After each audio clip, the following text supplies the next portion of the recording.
Chapter 24, Mr. Cantrell, March. I didn't get to finish the 3rd grade.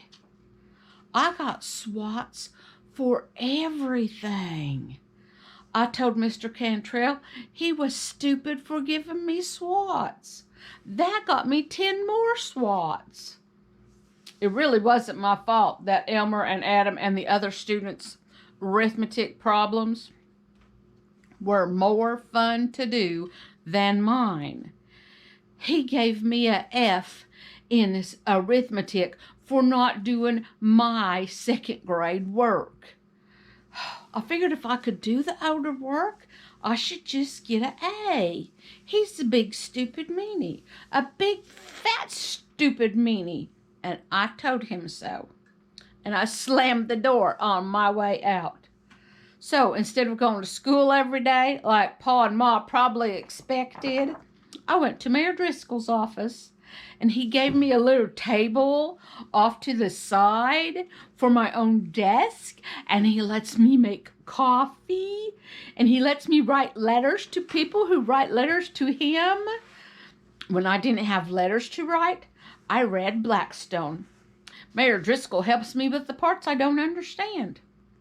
Most of the letters I had to read for him were just complaints about stuff that a mayor can't fix. I wrote the letters back to him in my not-so-pretty penmanship, and he read them and signed them, and then he sent me and them to the post office to mail them. On Tuesday mornings, Sheriff Bustos always came to the mayor's office to talk about town stuff. When one Tuesday, Mayor Driscoll didn't show up. So Sheriff Bustos and I talked about ways to solve the problems in the town, and while we just drank pots of good coffee. It seemed to me that most of the problems in our town were caused by men drinking too much whiskey. Sheriff Bustos laughed so hard he choked when I told him about hurting my knee and Emmy bringing me her pa's drinking whiskey. I told him I could taste Mr. Kruger's nasty breath over the burn of the whiskey. I never thought anybody but me thought his breath stunk. My sheriff swore that Mr. Kruger's breath smelled like rotting potatoes buried in a dead armadillo for a week during the heat of summer. And I added, with pig poop and fish guts stirred in for good measure. And Sheriff Bustos could barely talk, but he squawked out, and 3 rotten goose eggs. When Mr. Driscoll didn't come to his office some days, I sat in his chair on a pillow so I could use his big desk. I signed a few letters. P.G. Calhoun, acting mayor. Then I acted like the mayor even more and sent me and the letters to the post office to mail them. One warm Tuesday in March, Sheriff Bustos didn't show up. Since Mayor Driscoll hadn't either, I poured 2 cups of coffee and carried them across the street. When I stepped into the room, I knew I had stepped into the middle of a problem. Not now, Pinky. Our lawman waved me away. He looked tired, like he'd been carrying the weight of the whole world on his shoulders for too long. I put a cup of coffee in front of him. He took a sip. I whispered, "Holler if you need help." He shook his head. He stared out the door I'd just come in. For a long time, he just stared out the door and sipped on his coffee. As I started to leave, he jerked like he'd been shot. "I need help," he admitted. "Well, what can I do?" I figured if he needed help, he would send me to go get Pa. His face lit up like he'd been smacked with the best idea ever. He laughed. "Instead of being the acting mayor, how would you like to be the acting sheriff?" Les Portwell yelled from his same old cell. "That's not right. You can't leave her in charge. She'll be throwing coffee on me in my sleep." "Well, don't make fun of her friends and you'll be fine." My sheriff laughed, and it was a comfortable sound. Then he turned to me. The weight he'd been carrying still showed on his face, but he quit looking like it was going to break him. "Here's your job. 3 times a day, you walk down to the cafe and get him something to eat.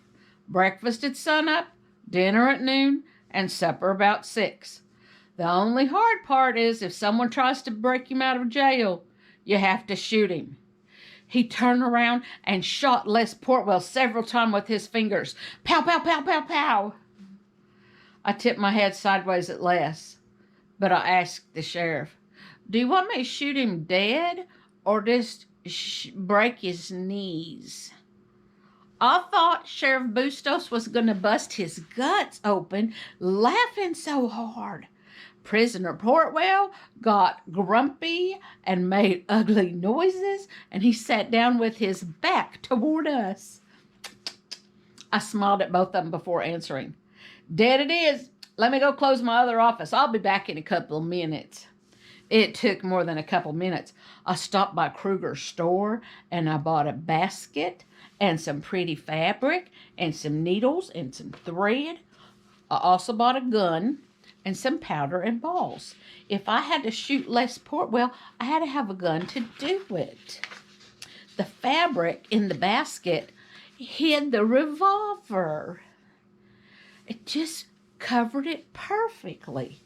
I don't know who Mr. Walsh was or why he made a 12-shot 6-shooter, but I bought me one. I hoped I would never need it.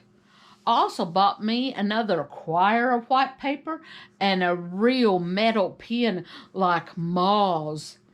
I wrote a letter to Ma and Pa and took it to the school to give it to Elmer. Mr. Cantrell yelled at me to sit down in my chair, and I did not do it. I walked over to Elmer and handed him the note. Mr. Cantrell grabbed me by my hair and tried to make me go sit in my old chair. I yanked my knife out of my boot and tried to cut him. He jumped out of the way, but I slashed his shirt open. I need to be more like Ma and less like Pa. So far, neither Pa nor me like being pushed around. We don't back up for nothing.